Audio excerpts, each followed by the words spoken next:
Good evening, everybody. This is Malcolm Weiss from Respect Magazine. Today, we got a special guest in the house, a legend in the game. I know you get this a lot, but I definitely want to get more background on you as far as where you from, how'd you get started as far as your long tenure in the career. I started in the music business over 30 years ago with the late, great Jam Master Jay from Run DMC. Started off carrying bags, driving vans, doing whatever I needed to do to just learn. I'd be around Def Jam Records, Rush Management, Profile Records, and watching Russell Simmons and Leo Cohen making moves, and I was just ear hustling. But I was like, how do you turn this into business? How do you make money? But I was still young. So, started with, Run DMC and Jam Master Jay, and then I was able to get a job at Sony. And when I got the job at Sony, I started working with people like Fat Joe. And at that time, Pun was his artist. So I would drive around the country with Big Pun and Fat Joe and a bunch of people from Terror Squad around the country doing radio, doing retail, so on and so forth, because Joe didn't fly back then. I worked with Eazy-E, rest in peace. He introduced me to Bone Thugs and Harmony. I've worked with Bone Thugs and Harmony for 20 years. Did a lot of stuff with them, including the Bone and Biggies and the Breakdown Mariahs and the Chameleonaire Riding Dirties and so on and so forth. Solo albums. Worked with 3-6 Mafia, Project Pat, Gangsta Boo. And then we also had the Suave House. So I worked with Tony Draper, which was 8-Bone MJG, Mr. Mike, Tila, South Circle. Then I worked in the Midwest with the Dayton Family. I also worked with MOP and Beatnuts and Frankie Cullis in New York, Mac Mall and Drew Down and the Loonies in the Bay. So I was, just blessed to work with people from different regions of this country. And I got to learn a lot, see a lot. And then, I worked with Nipsey Hussle, we were the first ones to discover him, me and my partner, Big U. May he rest in peace. Ayaz, Man, Sean Kingston, Soulja Boy.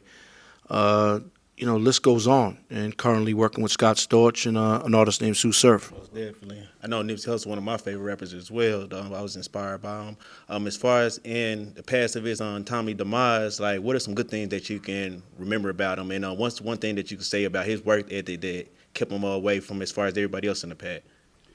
Well, I'm not the guy to try to, jump off a hype or death or something like that. And I promised myself that I wouldn't even answer a question about Nipsey Hussle's death right now. It's too early to me, and this is not, like a lot of people posting stuff on Instagram and saying this is my favorite rapper and I salute him, because I feel like you didn't fucking support him as much as you are now when he was alive.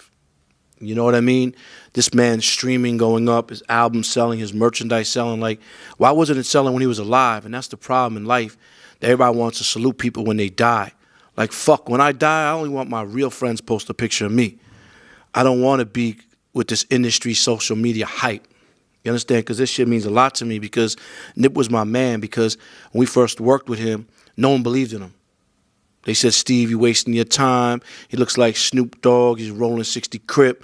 Oh, Big U, shit like that. And these are your favorite A&Rs and your favorite labels that passed on him that are all saluting him now. And, of course, there's growth, and he built a big fan base. And, to see in his funeral and all the people that came out was crazy. But that's what you want. You want to build a brand, and you want people to love you. But, again, what we should do is the message I want to say, and this is that when someone's alive, let them get their roses when they're alive. Tell them you love them when they're alive, appreciate them when alive, look out for them when they're alive, not when they pass. And it's a prime example that people need to really wake up and see what happened with Nipsey. So when you ask me about that, and with all due respect to everybody I worked with, Nipsey Hussle was the smartest artist. All he wanted to do is seek knowledge, read books, go to Barnes and Nobles, learn from everybody, leverage everybody, and gain education. He was really the smartest artist I ever worked with, because, he was always him. And one thing I could say about Nip, we always laugh about, is like all he changed was the size of his clothes. He used to wear the big T-shirts, and then he went to medium, you know what I'm saying, as the fashion went. But he's never really changed who he is. He's not a fake gangbanger like a lot of people are. He was a real neighborhood rolling 60 Crip, and that's from day one. And I just felt like, when I first heard his music, it was a song called I Don't Give a Fuck, and Bullets Ain't Got No Name, and I felt like it was the West Coast 50. But when I met him and heard the music, that's what matters. He's a genuine person. So, again, Rest in peace to Nipsey. But again, like the moral of this is when people are alive, man, look out for them, salute them, give them their roses when they're alive, not when they're dead. You know, I lost Jam Master Jay, who put me in the game. He got killed from his neighborhood, in his own business, in his neighborhood. This was Nipsey. So Nipsey did everything right. You know, there's rappers out here doing everything wrong and faking the funk. But Nipsey did everything right, from gangbanging to music to business and so on and so forth. So me and my people don't get caught up in like, oh, Nipsey passed. Like, I threw up some footage of old stuff that people never even knew about, like from the Fantasy Factory. So at the end of the day, this was our friend. Imagine all his homies from his hood. They don't care if he was successful or not. They love him for him. So again, he grew, he became an icon. But I just feel like he had fans, and that's what he needs to do. But I think that everybody should have saluted him and showed the respect when he was alive. It's like in this generation, a lot of people don't want to work. It's about the work ethic. So, we could talk about that. Let me get that mic. yeah, definitely. You know, I'm 53 years old. I know I look 38. Thank you, man. Yeah. But, you know, I put the work in. You know, my motto and my hashtag and my IG is we working. Because I really work. I work like I'm fucking broke. You understand? Because why I work so hard is because I love what I do. It's passion. Rolex don't make me. Money don't make me. A car don't make me. What makes me is my integrity, my loyalty, my principles, my morals, me. Anybody knows from day one, ain't nothing changed about me. I'm still the same person. I don't forget where I come from. I'm humble. I was on the train the other day. People tripping them on the train. Why? What's wrong with the train? You get to see reality, multicultural people. It's quicker than sitting in fucking traffic and dealing with that. So I like the train. I never forget where I come from. I'm humble. But a lot of the new generation don't want to work, and that's because of social media and the internet. I feel the social media is a gift and a curse. I love it. I'm a whore on Instagram. I love it. But you should also know as a young person who's who from the past and what they did and learn about hip-hop. If you're a white rapper and you got your pants off your ass, saying the N-word, fake chains, hat backwards, and you don't know who Third Base is or the Beastie Boys, please get away from me. If you're from the Midwest and you don't know MC Breed, rest in peace, or Proof from D12 or the Dane family, please don't even stand next to me. You from the Bay Area and you don't know Mac Mall, who I worked with, or the Loonies or Digital Underground, like, where you going? So that's what we need to do, is we need to teach this younger generation of who's what, who's who. I can name a bunch of people walking down the street and pointing them out and say, he runs this, he runs that, he does this, he could do this for you and this and that. And they would never think. But they want to run the club with the rappers, trying to think that's going to change your life. So you need to learn who's behind the scenes making the moves, because it's the coach lasts longer than the player. Teamwork make the dream work. What team means is together everybody achieves more. You get it? So the younger generation, like, you can't just say, okay, I'm going to make a record, I'm going to put it on YouTube and Instagram, and I'm the shit. You can't just tell me email a DJ. You got to go kiss the DJ, hug the DJ, handshake the DJ, touch the babies, and get out there and really work your shit. And it's all about relationships, not what you know, who you know. You understand? So the tendency of like, oh, we're just going to push a button and we're on. It don't work like that, man. And again, I love social media, but you know, you have to really put the work in to become successful and build a real brand, have legacy in this so-called thing we call the culture, or everybody's yelling gang, or everybody's, you know, getting tattoos. Like, learn everything before you do all that. You know what I'm saying? I'm a leader. I'm not a follower.